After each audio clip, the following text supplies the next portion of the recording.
C'est en 2002 que Houdouati Issouf quitte Anjouan pour Mayotte. Elle n'a alors que 19 ans. Âgée de 40 ans aujourd'hui, elle a 6 enfants, dont un qui poursuit ses études en métropole. Et c'est ici à Combani qu'elle vit avec ses 5 autres enfants, en quête d'une vie meilleure. Ici, on peut facilement trouver un petit travail pour gagner un peu d'argent et nourrir les enfants.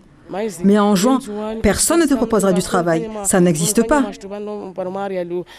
Ensuite, l'école là-bas, c'est dangereux. Les enfants ne bénéficient pas d'une bonne scolarité. Pour ce qui est de l'hôpital, c'est trop compliqué. Je préfère 1000 fois galérer ici à Mayotte que retourner en juin. Houdouati Issouf a déjà été interpellée 3 fois à terre et 5 fois en mer. Mais elle a toujours retenté la traversée à bord d'embarcations de fortune, au péril de sa vie et celle de ses enfants. C'est Dieu qui décide si on arrivera à bon port ou pas. C'est dans cet état d'esprit que nous sommes, mais certaines fois, c'est vrai que j'avais la boule au ventre en faisant traverser mes enfants. Mais on n'a pas le choix. Et les sommes dépensées pour venir à Mayotte sont considérables. Certains passeurs me disaient qu'étant donné que j'avais déjà fait la traversée avec eux, je ne paierais pas beaucoup. Le plus cher que j'ai payé, c'était la première fois, 1000 €. La deuxième fois, 500 €. La troisième fois, 400. Il y a un voyage, c'était 300 €. Et puis 2 autres à 250 €. Même si elle dispose d'une autorisation provisoire de séjour, valable jusqu'au mois d'octobre, elle s'interroge tout de même à l'heure où les signes annonciateurs de l'opération Wambouchou se multiplient. De toute façon, l'opération est déjà décidée, donc elle se fera. Je ne sais pas si on sera encore là ou si on va nous déloger. Je ne sais pas. L'opération Wambouchou vise à déloger les migrants en situation irrégulière et à démanteler les cases illégales ou jugées dangereuses bâties dans les bidonvilles. Voilà pour cette opération Wambouchou. La collecte des déchets va être optimisée.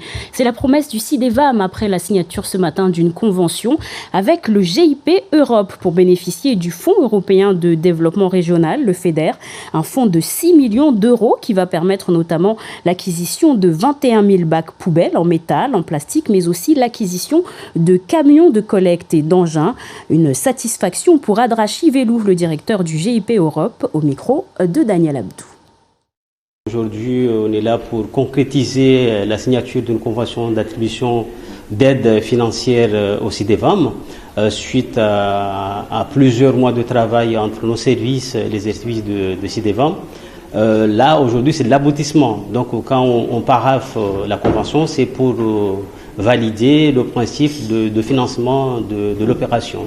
La problématique des déchets, comme vous le savez, c'est une problématique importante également pour l'Union européenne parce que les déchets, d'une manière générale, il y a un impact et va également, surtout sur un territoire insulaire comme Mayotte, à la fois sur la thématique de l'environnement, on peut parler de la protection de l'environnement, mais également sur la biodiversité parce que si les déchets ne sont pas collectés, vous le savez tous, la fin des déchets arrive plutôt au niveau du lagon, alors que l'objectif c'est de protéger notre lagon, d'avoir des eaux de qualité, d'où l'importance de financer ce genre d'opération. Et les bacs poubelles en métal ont été présentés ce jeudi à Majicavo Koropa par le CIDEVAM en collaboration avec MAP, spécialisé dans les travaux d'assainissement. Le CIDEVAM a investi pour l'heure 40 000 € pour 15 bacs de ce type. L'expérimentation va durer 1 année avant qu'elle ne soit élargie à tout le territoire en cas de besoin. Bibi Maria Malidi et Jaïdi Maolida. Là, je débloque. Là, tu es débloqué. Voici le nouveau système de blocage inventé par la société MAP. Un moyen pour éviter les vols et le vandalisme sur les bacs à poubelles qui est mis en expérimentation pendant 1 an.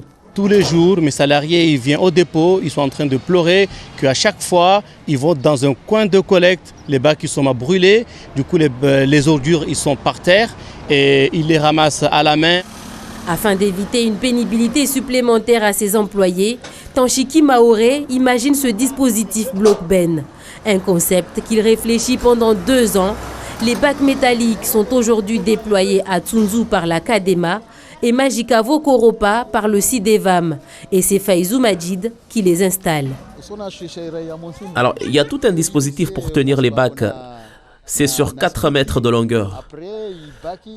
Ce dispositif permet de sécuriser les conteneurs poubelles et ce n'est pas n'importe qui peut déverrouiller le système. Ce système est très simple, mais il fallait y penser. Faïdine habite en face de ce dépôt d'ordures. Il espère que ce dispositif Blockben améliorera son quotidien.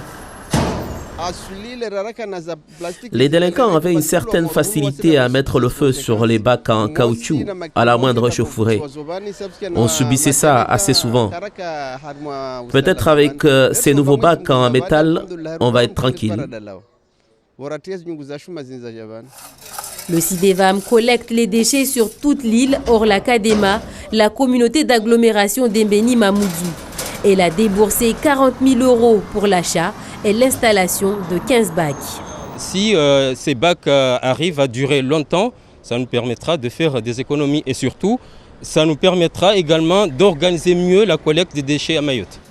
Après Kungu, l'expérimentation se poursuit dans la commune de Tsingoni et Dzaoudi l'Abattoir la semaine prochaine.